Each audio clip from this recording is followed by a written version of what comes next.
ಸರಿ ಸರ್ ಸರಿ ಹಾಂ ಕೊಡ್ತೀನಿ ಸರ್.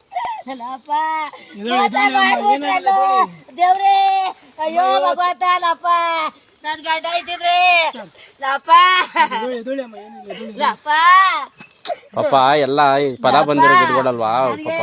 ಗಂಡ್ಸೋದ್ ಮುಂಡೆಗೆ ಇಂತೆದ ಮಾಡ್ಬಿಟ್ಟು ಭಗವಂತ ಇಂತೆದ ಯಾಕಪ್ಪ ಕೊಟ್ಟ ನನಗೆ. ಅಯ್ಯೋ ನನ್ನ ತಂದೆ ತಂದೆ ನೋಡಿದ್ರೆ ಬರೀ ತೋಟ ಲಪ್ಪ ಬರೀ ತೋಟ ಮಾಡ್ಬಿಟ್ಟು ನನಗೆ ಹೋಯ್ತಾದೆ. ನನಗೆ ನನ್ನ ಮಗ ಸರಿ ಇಲ್ಲ, ನನ್ನ ತಂದೆ ಮಗ ಇಟ್ಕೊಡ್ತಾವೆ ತಿದ್ದೆ ನನಗೆ ಏನಪ್ಪ ಲಪ್ಪ.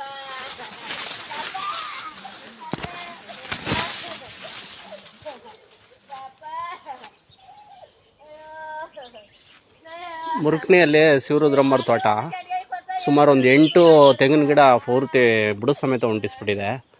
ಪಾಪ ಅವರು ಸಿಕ್ಕಾಪಟ್ಟೆ ಹೇಳ್ತಾ ಇದ್ದಾರೆ ನೋಡಿ. ಈಗ ಪಾಪ ಅವ್ರು ಇದನ್ನೇ ನಂಬ್ಕೊಂಡು ಸಖತ್ ಕಷ್ಟಪಟ್ಟು ವ್ಯವಸಾಯ ಮಾಡ್ತಾಯಿದ್ರು.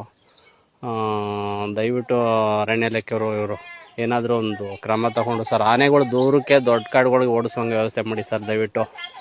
ಡೈಲಿ ಇವತ್ತು ಒಂದಿನ ಅಲ್ಲ, ಡೈಲಿ ಇದೇನೆ ಆಗಿದೆ. ಡೈಲಿ ತಿರ್ಗಾ ಮತ್ತೆ ನಾಳೆನೇ ಬರ್ತದೆ, ನಾಡಿದ್ದು ಬರ್ತದೆ. ಬೇರೆ ತೋಟ ಡೈಲಿ ಬಂದು ಮಾಡ್ತಾಯಿದ್ರೆ ಹೆಂಗೆ ಸರ್? ಈ ಸಮಸ್ಯೆ ಪರಿಹರಿಸ್ಕೊಡಿ ಸರ್ ದಯವಿಟ್ಟು.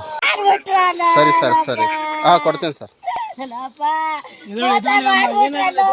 ದೇವ್ರೇ ಅಯ್ಯೋ ಭಗವಂತ ಲಪ್ಪ ನನ್ ಗಂಡ ಇದ್ದಿದ್ರಿ ಲಪ್ಪ ಲಪ್ಪ ಪಾಪ ಎಲ್ಲ ಫಲ ಬಂದಿರೋ ಗಿಡಗಳಲ್ವಾ ಪಾಪ.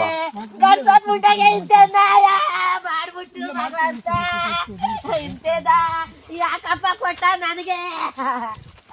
ಅಯ್ಯೋ ನನ್ನ ತಂದೆ ತಂದೆ ನೋಡಿದ್ರೆ ಬರೀ ತೋಟ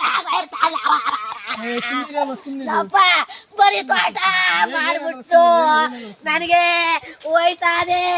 ನನಗೆ ನನ್ನ ಮಗ ಸರಿ ಇಲ್ಲ, ನನ್ನ ತಂದೆ ಮಗ ಇಟ್ಕೊಡ್ತಾವೆ ತಿದ್ದೆ ನನಗೆ ಏನಪ್ಪ ಲಪ್ಪ.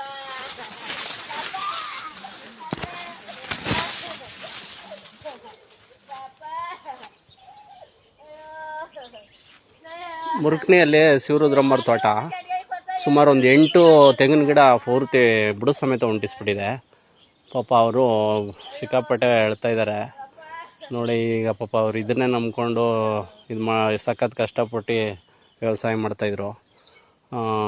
ದಯವಿಟ್ಟು ಅರಣ್ಯ ಇಲಾಖೆಯವರು ಇವರು ಏನಾದರೂ ಒಂದು ಕ್ರಮ ತಗೊಂಡು ಸರ್, ಆನೆಗಳು ದೂರಕ್ಕೆ ದೊಡ್ಡ ಕಾಡುಗಳಿಗೆ ಓಡಿಸೋಂಗೆ ವ್ಯವಸ್ಥೆ ಮಾಡಿ ಸರ್ ದಯವಿಟ್ಟು. ಡೈಲಿ ಇವತ್ತು ಒಂದಿನ ಅಲ್ಲ, ಡೈಲಿ ಇದೇನೆ ಆಗಿದೆ. ಡೈಲಿ ತಿರ್ಗಾ ಮತ್ತೆ ನಾಳೆನೇ ಬರ್ತದೆ, ನಾಡಿದ್ದು ಬರ್ತದೆ. ಬೇರೆ ತೋಟ ಡೈಲಿ ಬಂದು ಮಾಡ್ತಾಯಿದ್ರೆ ಹೆಂಗೆ ಸರ್? ಈ ಸಮಸ್ಯೆ ಪರಿಹರಿಸ್ಕೊಡಿ ಸರ್ ದಯವಿಟ್ಟು.